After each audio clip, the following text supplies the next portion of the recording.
Hello friend, स्वागत है आपका एक और नए वीडियो में। फ्रेंड, भारत के राष्ट्रीय प्रतीक और चिन्ह बहुत ही महत्वपूर्ण टॉपिक है हर एक एग्ज़ाम के लिए, क्योंकि आज तक जितने भी एग्ज़ाम हुए हैं उन सब एग्ज़ामों में इस टॉपिक से संबंधित प्रश्न बहुत सारे देखने को मिले हैं। अगर आप लोग गवर्नमेंट एग्ज़ाम की तैयारी करते हैं तो इन सब प्रश्नों का आंसर आपको मालूम होना ही चाहिए। ठीक है फ्रेंड, क्योंकि ये बहुत सी बेसिक प्रश्न है और सबसे ज़्यादा बच्चे गलती जो करते हैं इन्हीं सब प्रश्नों में करते हैं। तो चलिए फ्रेंड शुरू करते हैं। पहला प्रश्न कि भारत का राष्ट्रीय ध्वज, तो फ्रेंड इसका राइट आंसर होगा तिरंगा। भारत का राष्ट्रीय ध्वज कौन सा है? तो तिरंगा भारत का राष्ट्रीय ध्वज है।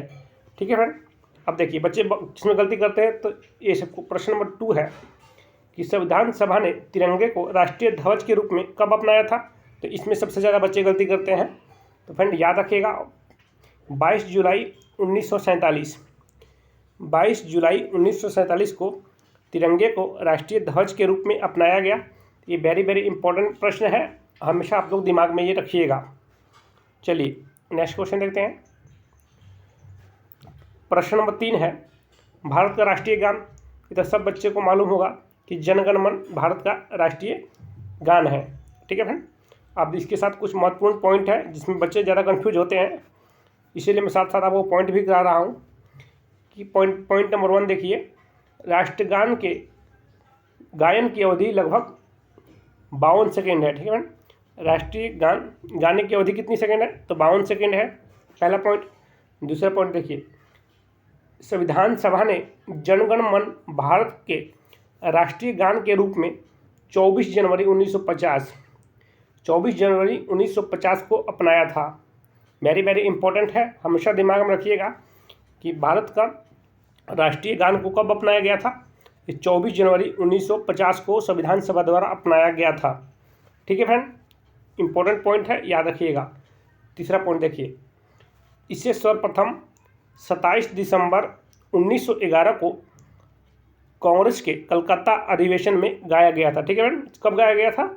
तो 27 दिसंबर 1911 को सबसे पहली बार इसको गाया गया था। वो भी कहाँ पर गाया गया था? तो कलकत्ता में। तो ये दोनों पॉइंट, 2 और 3 नंबर पॉइंट बहुत ही महत्वपूर्ण है। आप लोग डेट याद रखिएगा, वेरी वेरी इंपॉर्टेंट है। इससे संबंधित प्रश्न पिछले जो एग्जामों में बहुत सारे प्रश्न पूछे गए हैं और सबसे ज़्यादा बच्चों ने उन्हीं सब प्रश्नों में गलती किया है। ठीक है, तो याद रखिएगा ये डेट। चलिए प्रश्न नंबर 4 है भारत का राष्ट्रीय गीत, तो वंदे मातरम, सबको मालूम है। ठीक है फ्रेंड, चलिए पॉइंट देखिए कि 24 जनवरी 1950 को भारतीय संविधान सभा ने वंदे मातरम को एक राष्ट्रीय गीत के रूप में अपनाया था। तो ये भी डेट याद रखिएगा, 24 जनवरी 1950। अगर फ्रेंड आप लोग ये 24 जनवरी 1950 का डेट याद कर लेते हैं तो आप दो महत्वपूर्ण प्रश्न है, समझ लीजिए आपको 2 महत्वपूर्ण प्रश्न याद हो गए। एक तो ये 24 जनवरी 1950 को वंदे मातरम को अपनाया गया था और राष्ट्रीय गान जन गण मन को भी ये 24 जनवरी 1950 को ही अपनाया गया था। तो दोनों प्रश्न में कभी कंफ्यूज मत होइएगा, वंदे मातरम पूछे या जन गण मन पूछे, राष्ट्रीय गान ये दोनों को ही 24 जनवरी 1950 को अपनाया गया था। ठीक है फ्रेंड, तो याद रखिएगा, वेरी वेरी इंपॉर्टेंट पॉइंट है ये। चलिए नेक्स्ट क्वेश्चन देखते हैं फ्रेंड। क्वेश्चन नंबर 5 है भारत का राष्ट्रीय चिन्ह, तो अशोक स्तंभ। भारत का राष्ट्रीय चिन्ह कौन सा है? तो अशोक स्तंभ भारत का राष्ट्रीय चिन्ह है। प्रश्न नंबर 6 है भारत का राष्ट्रीय पंचांग, तो शक संवत भारत का राष्ट्रीय पंचांग है। क्लियर? चलिए नेक्स्ट क्वेश्चन देखिए। प्रश्न नंबर 7 है भारत का राष्ट्रीय कैलेंडर शक संवत पर आधारित पहला माह कौन सा है? तो वेरी वेरी इंपॉर्टेंट है, तो याद रखिएगा चैत्र। जो चैत्र है ये शक संवत पर आधारित पहला माह है। क्लियर? क्वेश्चन नंबर 8 है भारत का राष्ट्रीय वाक्य, तो सत्यमेव जयते। ठीक है फ्रेंड, चलिए आगे देखते हैं। प्रश्न नंबर 9 है भारत की राजभाषा, तो हिंदी है। भारत की राजभाषा कौन सी है? हिंदी है। देखिए फ्रेंड 14 सितंबर 1949 को संविधान सभा ने काफ़ी बहस के बाद हिंदी को भारत की राजभाषा स्वीकार किया। तो ये डेट याद रखिएगा, वेरी वेरी इंपॉर्टेंट फ्रेंड, ये मस्ट इंपॉर्टेंट है, स्टार में मार्क लगा लीजिए, हर हाल में आपको दिमाग में रखना है ये, क्योंकि बहुत ज़्यादा उपयुक्त महत्वपूर्ण प्रश्न है ये। ठीक है फ्रेंड, तो हिंदी को राज्यभाषा कब अपनाया गया? तो 14 सितंबर 1949 को। ठीक है फ्रेंड, याद रखिएगा। चलिए नेक्स्ट क्वेश्चन देखिए, क्वेश्चन नंबर 10 है, भारत की राष्ट्रीय लिपि देवनागरी है। प्रश्न नंबर 11 है, भारत का राष्ट्रीय ध्वज गीत, तो हिंद देश का प्यारा झंडा। क्लियर। प्रश्न नंबर 12 है, भारत का राष्ट्रीय नारा, तो शर्मेव जयते। ठीक है भाई, याद रखिएगा, शर्मेव जयते भारत का राष्ट्रीय नारा है। चलिए क्वेश्चन नंबर 13 है, भारत के राष्ट्रपिता, तो महात्मा गांधी भारत के राष्ट्रपिता हैं। पर देखिए क्वेश्चन नंबर 14, भारत की राष्ट्रीय विदेश नीति, तो गुट निरपेक्ष भारत की राष्ट्रीय विदेश नीति है। प्रश्न नंबर 15, भारत का राष्ट्रीय पुरस्कार, तो भारत रत्न भारत का राष्ट्रीय पुरस्कार है। चलिए नेक्स्ट क्वेश्चन देखते हैं।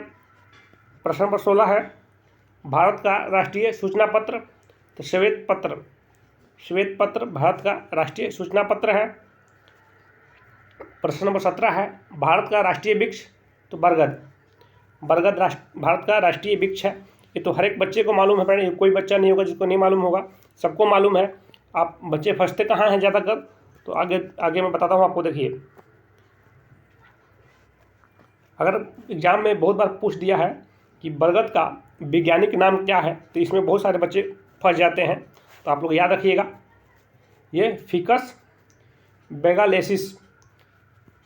बेगालेसिस बरगद के वृक्ष का वैज्ञानिक नाम है। तो ये नाम को एक बार ध्यान से पढ़ लीजिए, याद रखिएगा, फिकस बेगालेसिस। क्लियर। प्रश्न नंबर 18 है फ्रेंड, भारत की राष्ट्रीय मुद्रा, तो भारतीय रुपया भारत की राष्ट्रीय मुद्रा है। चलिए प्रश्न नंबर 19 देखिए कि भारतीय रुपया का प्रतीक चिन्ह किसके द्वारा डिजाइन किया गया है? वेरी वेरी इंपॉर्टेंट है, तो याद रखिएगा, उदय कुमार। भारत के रुपये का जो प्रतीक चिन्ह है, ये किसके द्वारा डिजाइन किया गया है? ये उदय कुमार के द्वारा ये डिजाइन किया गया है। ठीक है फ्रेंड, याद रखिएगा। प्रश्न नंबर 20 है, भारत की राष्ट्रीय नदी, तो गंगा नदी भारत की राष्ट्रीय नदी है। आगे चलते हैं। प्रश्न नंबर 21 है, भारत का राष्ट्रीय पंछी, तो मोर भारत का राष्ट्रीय पंछी है, सबको मालूम है। पर अगर वैज्ञानिक नाम पूछ दे, मोर का वैज्ञानिक नाम पूछता है बहुत बार, तो इसमें बच्चे कंफ्यूज करते हैं। फ्रेंड याद रखिएगा, मोर का वैज्ञानिक नाम क्या है? पावो क्रिस्टेटस मोर का वैज्ञानिक नाम है। याद रखिएगा, नाम को एकदम ध्यान से देख लीजिए एक बार। चलिए प्रश्न नंबर 22 है, भारत का राष्ट्रीय पशु, तो बाघ भारत का राष्ट्रीय पशु है, सबको मालूम है। बाघ का वैज्ञानिक नाम, तो पैथरा टिग्रिस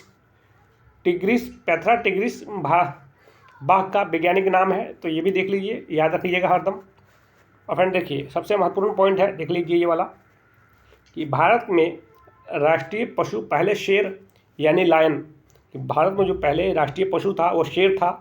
ठीक है फ्रेंड, मगर ये 1972 में शेर की जगह रॉयल बंगाल टाइगर ने देश के राष्ट्रीय पशु का दर्जा हासिल कर लिया। जो अभी फिलहाल में कौन है राष्ट्रीय पशु? तो टाइगर है, यानी चीता है, बाघ। ठीक है फ्रेंड, पहले कौन था? 1972 के पहले कौन था? तो शेर था। अगर आपसे पूछ दे कि भारत का जो 1972 के पहले जो भारत का राष्ट्रीय पशु था कौन था, तो याद रखिएगा, शेर।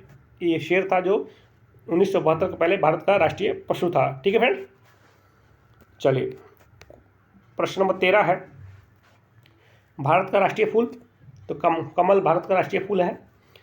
अब वैज्ञानिक नाम देख लीजिए, निलंबो